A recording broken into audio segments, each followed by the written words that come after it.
Hello everyone, स्वागत है आपका आपके अपने चैनल ज्ञान कलश में। टॉप इन्वायरमेंट एमसीक्यू की क्लास 5वीं है। इसके पहले 4 क्लासेस में कई एमसीक्यू जो है डिस्कस किए जा चुके हैं। ये एमसीक्यू जो है विभिन्न एग्जामों के लिए महत्वपूर्ण है ना। जैसे सीयूईटी का एग्ज़ाम हो गया, एनईपी थर्ड सेमेस्टर में जो को करिकुलर सब्जेक्ट है उसके लिए महत्वपूर्ण है ना। तो पीजीटी टीजीटी ये सब के लिए महत्वपूर्ण है, क्योंकि बहुत सारे एग्जाम में, लगभग हर एग्जाम में एनवायरनमेंट से संबंधित कई क्वेश्चन आते हैं। ठीक है, तो चलिए शुरू करते हैं।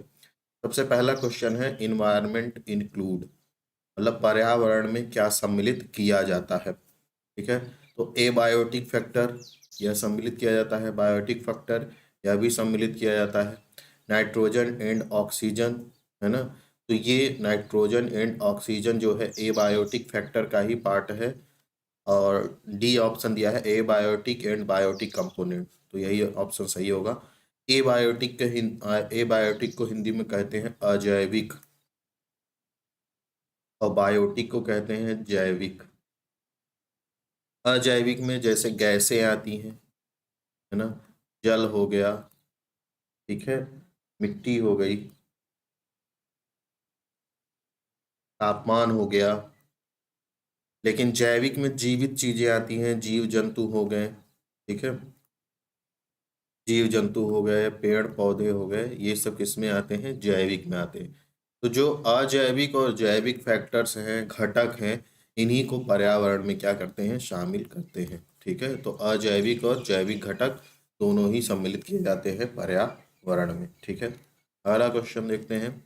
The amount of carbon dioxide in the air that we exhale is about, मतलब जो हम हवा छोड़ते हैं, मतलब सांस लेते हैं और सांस को क्या करते हैं, बाहर छोड़ते हैं। ठीक है ना, तो जो सांस को बाहर छोड़ते हैं तो उसमें कार्बन डाइऑक्साइड का कितना परसेंटेज होता है। ऐसे ही जब हम सांस को लेते हैं अंदर, है ना, नाक के माध्यम से श्वसन क्रिया करते हैं तो उसको उसमें कितना कार्बन होता है यह भी महत्वपूर्ण है। तो सबसे पहले हम एक्सहेल में देखते हैं कि जब हम श्वसन क्रिया के अंतर्गत सांस को बाहर की ओर निकालते हैं तो उसमें कितना परसेंटेज गैसों का होता है। तो दोनों क्रिया में चाहे इनहेल करें या एक्सहेल करें, उनमें नाइट्रोजन जो है 78% ही रहता है, 78%। ठीक है, जब हम श्वसन क्रिया में हवा को बाहर निकालते हैं, है ना, तो उसमें ऑक्सीजन जो है वह कितना होता है, 17% होता है। कार्बन डाइऑक्साइड जो है वह कितना होता है, 4 to 5.3%। ठीक है, नाइट्रोजन 78%, ऑक्सीजन 17% और कार्बन डाइऑक्साइड 4 to 5.3%। तो इसका सही आंसर का क्या हो जाएगा, ए हो जाएगा कि कार्बन डाइऑक्साइड एक्सहेल में जब हम श्वसन क्रिया में बाहर की ओर हवा को निकालते हैं तो उसमें 4% कार्बन डाइऑक्साइड होता है। ठीक है, ऑक्सीजन भी होता है, ध्यान में रखना है, 17%। लेकिन जब हम क्या करते हैं, इनहेल करते हैं, इनहेल मतलब जब हम सांस को अंदर की ओर ग्रहण करते हैं तो उसमें जो वायु उपस्थित होती है उसमें गैसों का परसेंटेज क्या होता है, तो नाइट्रोजन का जो परसेंटेज है वो 78 ही परसेंट रहता है, ऑक्सीजन कितना रहता है, 21%, और जो अदर गैसें हैं वो कितना होता है, 1%। तो ये परसेंटेज आपको ध्यान में रखना है, पूछा जा सकता है। कार्बन का परसेंटेज नहीं तो ऑक्सीजन का ही पूछ लेते। एक्सेल में ऑक्सीजन का परसेंट क्या है, तो 17% है। इनहेल में कितना ऑक्सीजन है, 21%। ठीक है, नेक्स्ट क्वेश्चन देखिए। What does ozone layer absorb. Ozone layer आपने सुना ही होगा। ओजोन क्या है, ओजोन एक गैस है जिसका क्या होता है, संकेत O3 होता है। ठीक है ना, तो ओजोन लेयर ओजोन से ही बनी है। ओजोन लेयर कहाँ पे है, ओजोन लेयर स्थित समताप मंडल, समताप मंडल, स्ट्रेटोस्फियर। स्ट्रेटोस्फियर जो वायुमंडल की परत है उसमें दूसरी परत है स्ट्रेटोस्फियर, उसमें पाई जाती है ओजोन लेयर। तो क्या एब्जॉर्ब करती है ओजोन लेयर, सही आंसर है अल्ट्रा वायलेट रेस, है ना। पराबैंगनी विकिरणों को क्या करती है, अवशोषित करती है ना, जो कि पराबैंगनी किरणें बहुत ही हानिकारक है, कैंसर आदि जैसे रोग उत्पन्न करने के लिए सक्षम है। तो ये जो पराबैंगनी किरणें हैं इनको शॉर्ट में यूवी रेज कहते हैं। ये 3 तरह की हैं, एक यूवी रेज ए है, एक बी है और एक क्या है, सी है। ए जो है पराबैंगनी किरण वह एब्जॉर्ब नहीं होती है, नॉट एब्जॉर्ब। इसके द्वारा नहीं एब्जॉर्ब होती है, ओजोन लेयर के द्वारा। बी जो है इसका मोस्टली पार्ट जो है एब्जॉर्ब हो जाता है, और सी जो है वह कंप्लीटली क्या होती है, एब्जॉर्ब हो जाती है। ठीक है, तो आपसे ये भी पूछा जा सकता है कि क्या यूवी रेज के तीनों टाइप टोटली एब्जॉर्ब हो जाते हैं, तो यह स्टेटमेंट क्या हो जाएगा, गलत हो जाएगा।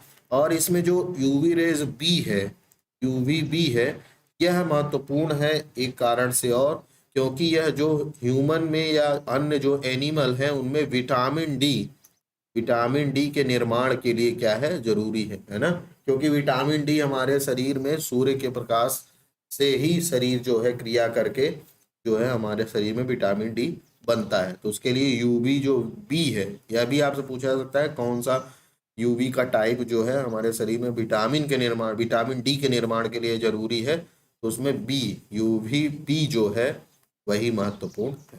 ठीक है, नेक्स्ट क्वेश्चन देखते हैं। The term green revolution was coined by, मतलब टर्म जो एक शब्द है ग्रीन रिवॉल्यूशन, हरित क्रांति, उसको किसने दिया था। ठीक है, तो इसका अगर सीधे से ऑप्शन आपको बताएं तो वह है विलियम गॉड। ठीक है ना, कौन है, विलियम गॉड है। ठीक है, तो ये ध्यान में रखिएगा, पूछा जाता है कई बार। अब इसमें कुछ एडिशनल फैक्टर चीजते हैं, सीखते हैं। तो विश्व में जो है हरित क्रांति का जनक, विश्व में हरित क्रांति का जनक किसे माना जाता है, नॉर्मन बोरलॉग को। ठीक है, विश्व में। भारत में किसको माना जाता है, एम एस स्वामीनाथन को। भारत में हरित क्रांति का जनक किसको माना जाता है, एम एस स्वामीनाथन को। कई बार पूछा जाता है बहुत एग्जाम में। और हरित क्रांति जो है भारत में सरकार ने कब लॉन्च की थी, 1965। ठीक है, 1965 में गवर्नमेंट ऑफ इंडिया ने हरित क्रांति लॉन्च की थी। और इसके जो मुख्य वाहक थे हरित क्रांति के भारत में कौन थे, एम एस स्वामीनाथन, और विश्व में कौन थे, नॉर्मन बोरलॉग थे। ये दोनों चीजें याद रखिएगा। नेक्स्ट क्वेश्चन देखते हैं। बायोटिक रिसोर्सेज इंक्लूड, बायोटिक अभी हम आपसे बात किए थे कि जैविक मतलब बायोटिक होता है, तो जैविक में जीवित चीजें आती हैं, तो बायोटिक रिसोर्सेज में क्या क्या आता है, प्लांट एंड एनिमल, ये तो जीवित है ही, तो ये तो आएंगे ही। ह्यूमन पॉपुलेशन, मानव की जनसंख्या, ये तो जीवित है ही। कोल एंड ऑयल, है ना, कोल एंड ऑयल, देखिए कोल एंड ऑयल भी आता है बायोटिक रिसोर्स में। क्यों, क्योंकि कोल एंड ऑयल कैसे बनता है, कोल एंड ऑयल जो है जीवित जो जीव हैं, ठीक है, वही जो क्या होते हैं, मृत हो जाते हैं, उन्हीं से बनता है। तो इसीलिए यह भी एक बायोटिक रिसोर्स है। तो इसमें जो तीनों ऑप्शन दिए हैं सही हैं, तो ऑल ऑफ द एबव क्या है, बायोटिक रिसोर्स है। ठीक है, नेक्स्ट क्वेश्चन देखते हैं। तो इसका मतलब यह है कि जो फॉसिल फ्यूल है, जो जीवाश्म ईंधन है, जो जीवों के अंश से निर्मित है, वह बायोटिक रिसोर्स में आएगा। ठीक है, आपसे पूछ सकते हैं कि जीवाश्म ईंधन बायोटिक रिसोर्स में आता है, तो हाँ, yes. Dash of the world area consist of forest land, मतलब विश्व का जितना भी एरिया है उसका कितना प्रतिशत जो है फॉरेस्ट लैंड है, मतलब विश्व में कितने प्रतिशत फॉरेस्ट लैंड है। तो अगर एक रिपोर्ट देखें, फूड एग्रीकल्चर ऑर्गेनाइजेशन की रिपोर्ट है, फॉरेस्ट रिसोर्स असेसमेंट 2020 की, फॉरेस्ट रिसोर्स असेसमेंट 2020।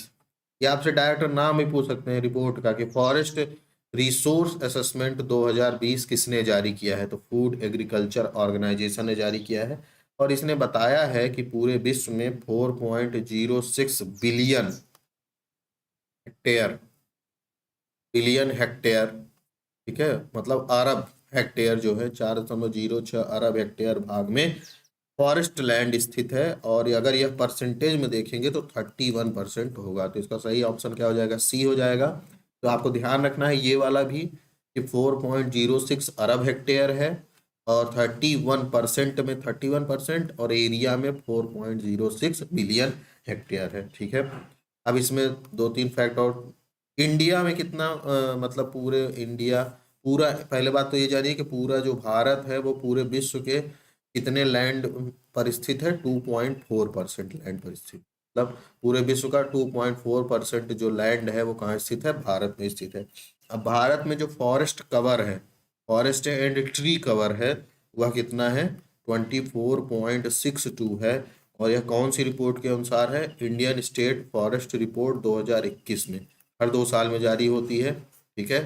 तो इसके अनुसार कितना है, 24.6 है। और ये जो 2021 वाली रिपोर्ट है वो कौन सी है, 17वीं रिपोर्ट है, ठीक है। तो भारत का फॉरेस्ट एंड ट्री कवर कितना है, 24.62%। यूपी में कितना है फॉरेस्ट एंड ट्री कवर, इसी रिपोर्ट के अनुसार यूपी में जो फॉरेस्ट एंड ट्री कवर है वो कितना है, 9.23% है, ठीक है। और इसको हमको यूपी सरकार ने लक्ष्य रखा है कि 2030 तक हमको इसको कितना करना है, 15% करना है।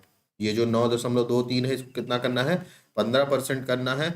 और भारत का क्या लक्ष्य है, भारत का लक्ष्य है कि जो 1/3 जो है लैंड जो है वो फॉरेस्ट से ऑक्युपाई रहे, मतलब 33% हमको यह लक्ष्य क्या करना है, प्राप्त करना है, ठीक है। बहुत महत्वपूर्ण फैक्ट है, कई एग्जाम में आपको देखने को मिल जाएगा, ठीक है।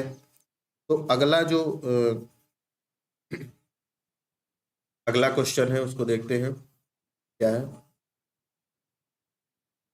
नेक्स्ट क्वेश्चन है कि tropical rain forest are found between dash north latitude and dash south latitude. Latitude मतलब अक्षांश, लॉन्गिट्यूड मतलब देशांतर।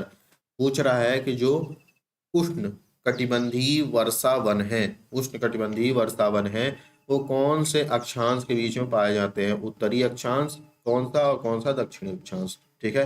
तो पृथ्वी पर अगर आप देखें तो पृथ्वी पर एक 0 डिग्री का अक्षांश होता है जिसको आप क्या कहते हैं, विषुवत रेखा। इसके आसपास जो भी वन पाए जाते हैं उनको क्या कहते हैं, विषुवत रेखी वन कहते हैं। ये 5 डिग्री उत्तरी अक्षांश से 5 डिग्री दक्षिणी अक्षांश के बीच में ज्यादातर मिलते हैं। अब यहाँ पे एक अक्षांश है उत्तरी गोलार्ध में 23.5 डिग्री उत्तरी अक्षांश, और एक है दक्षिणी गोलार्ध में 23.5 डिग्री दक्षिणी अक्षांश। उत्तरी वाले को कहते हैं कर्क रेखा और दक्षिणी वाले को क्या कहते हैं, मकर रेखा। तो ज्यादातर जो है ट्रॉपिकल रेन फॉरेस्ट जो है इन्हीं दोनों अक्षांश के बीच में है, कर्क रेखा और मकर रेखा के बीच में, 23.5 डिग्री 23.5 डिग्री उत्तर से 23.5 डिग्री दक्षिण के बीच में, ठीक है।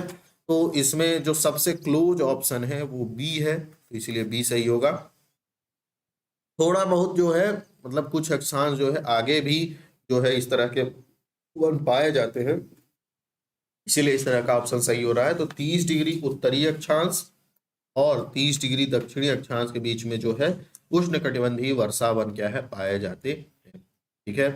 अगला क्वेश्चन देखिए,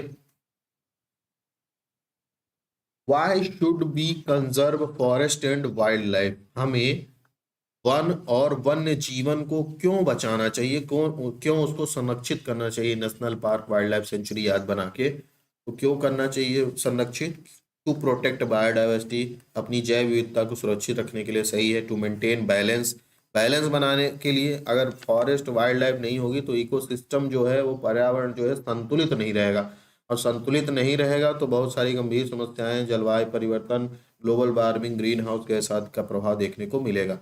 टू कंटिन्यू फूड चेन, यह भी सही है ना, फूड चेन बना रहना चाहिए विभिन्न जीवों को अपने जीवन यापन करने के लिए। तो ऑल ऑफ द अबव क्या है, सही है। हमें क्यों फॉरेस्ट एंड वाइल्ड लाइफ को कंजर्व करना चाहिए इसमें।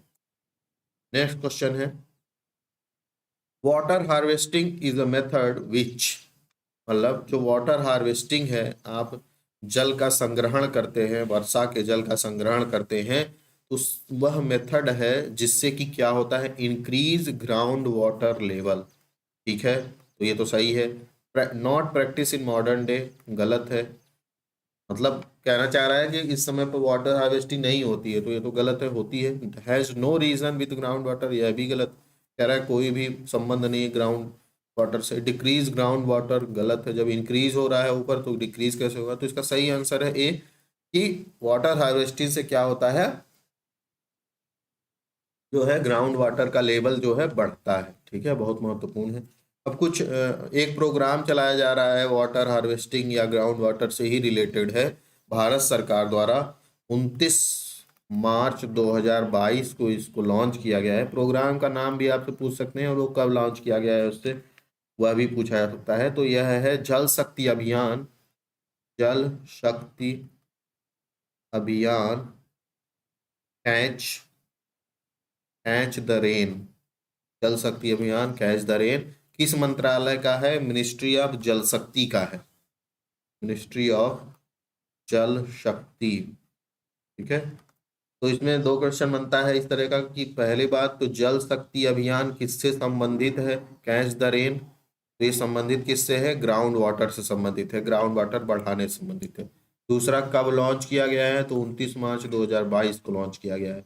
किस मंत्रालय के तहत है? तो मिनिस्ट्री ऑफ जल शक्ति के अंतर्गत है। तो ये महत्वपूर्ण क्वेश्चन है जो पूछा जाता है, ऐसे तरीके के क्वेश्चन पूछे जाते हैं। अगला है कि a non renewable source of energy, हम आपको सोर्स ऑफ एनर्जी बताए थे, एक रिन्यूएबल होता है, ठीक है ना, रिन्यूएबल, और एक कैसा होता है? Non renewable. रिन्यूएबल में हम आपको बताए थे कि ऐसी चीजें आती हैं जो कि बहुत समय बाद नष्ट होंगी, है ना, या नष्ट होती है तो किसी न किसी तरीके से जल्दी से उनका निर्माण हो जाता है। नॉन रिन्यूएबल में बताए थे कि जो एक बार नष्ट हो गई तो वो उसको बनने में कई लाखों करोड़ों साल लगते हैं। जैसे फॉसिल फ्यूल जो है इसमें आते हैं, है ना, कोल, पेट्रोलियम आदि हो गया। रिन्यूएबल में, है ना, सोलर एनर्जी हो गया, वाटर हो गया, एयर हो गया, फॉरेस्ट हो गया, ये सब रिन्यूएबल है। इनको फॉरेस्ट मान लीजिए कहीं पे कट गया तो वहाँ पे पेड़ पौधे लगा के उसको फिर से पुनर्संरक्षित किया जा सकता है। वाइल्ड, इसमें जो सही आंसर है वह है फॉसिल फ्यूल है, जो कि non renewable source of energy है। बाकी जो वाइल्ड लाइफ है यह रिन्यूएबल है, वाटर रिन्यूएबल है, फॉरेस्ट रिन्यूएबल है। ठीक है, कुछ एडिशनल फैक्ट इसमें मैं आपको बताऊं तो भारत का कुछ टारगेट है, भारत का रिन्यूएबल से संबंधित कुछ टारगेट है। ठीक है, रिन्यूएबल एनर्जी से संबंधित कुछ टारगेट है भारत के, और वो टारगेट 2030 तक प्राप्त करने हैं। तो उसमें आपको पता होना चाहिए कि हमको 2030 तक अपनी कैपेसिटी जो है, जो रिन्यूएबल एनर्जी की कैपेसिटी है वो कितना कर लेना है? 500 मेगावाट कर लेना है। ये डायरेक्ट पूछा जा सकता है कितने मेगावाट करने का टारगेट है कैपेसिटी, तो 500 मेगावाट। ठीक है, इस अगला है कि हमें 2030 तक जितनी भी ऊर्जा चाहिए उसका हम 50% जो ऊर्जा का रिक्वायरमेंट है उसको किससे पूर्ण करेंगे? रिन्यूएबल एनर्जी से। मतलब 100 यूनिट अगर बिजली चाहिए, हमको ऊर्जा चाहिए, तो उसमें से 50 यूनिट हम कहाँ से प्राप्त करेंगे? रिन्यूएबल एनर्जी से प्राप्त करेंगे। ठीक है, अगला कि हमको जो नेट जीरो इमिशन का टारगेट प्राप्त करना है वो कब तक प्राप्त करना है? 2070 तक प्राप्त करना है। नेट जीरो का मतलब क्या है? नेट जीरो का मतलब यह होता है कि हम विभिन्न अपने कार्यों के माध्यम से जो भी इमिशन करते हैं, ठीक है, कार्बन डाइऑक्साइड का या कार्बन का जो इमिशन करते हैं, हम उतना ही उसको क्या करें? अवशोषित भी कर लें। मान लीजिए 10 यूनिट जो है कार्बन डाइऑक्साइड को हमने उत्सर्जित किया, तो अगर हम किसी भी माध्यम से 10 यूनिट को क्या कर रहे हैं? अवशोषित कर ले रहे हैं, तो जो नेट हुआ, मतलब जितना गया उत्सर्जित हुआ था उतना ही अवशोषित हो गया, तो नेट जीरो ही ना हुआ, मतलब 0% जो है, जो 0 यूनिट है वही वायुमंडल में गया। तो यही जो नेट जीरो है इसको हमको कब तक प्राप्त करना है? 2070 तक प्राप्त कर लेना है। ठीक है, तो ये आज की क्लास थी। आज के क्लास में बहुत ही महत्वपूर्ण क्वेश्चंस और उनसे संबंधित एडिशनल इंफॉर्मेशन हमने डिस्कस किया। अच्छा लगे तो अन्य लोगों के साथ भी शेयर कीजिए, है ना, सब्सक्राइबर मतलब लोगों के साथ शेयर कीजिए, जिससे वो भी जो है हमारे वीडियो तक पहुँचे। और इसका डिटेल जो वीडियोस हैं वो लेक्चर में उपस्थित हैं, तो आप प्ले लिस्ट में जाएंगे और वहाँ पे इन्वायरमेंट ज्योग्राफी से संबंधित एक प्ले लिस्ट है, उसमें डिटेल में चीज़ें बताई गई। ठीक है, तो जुड़े रहिए। धन्यवाद।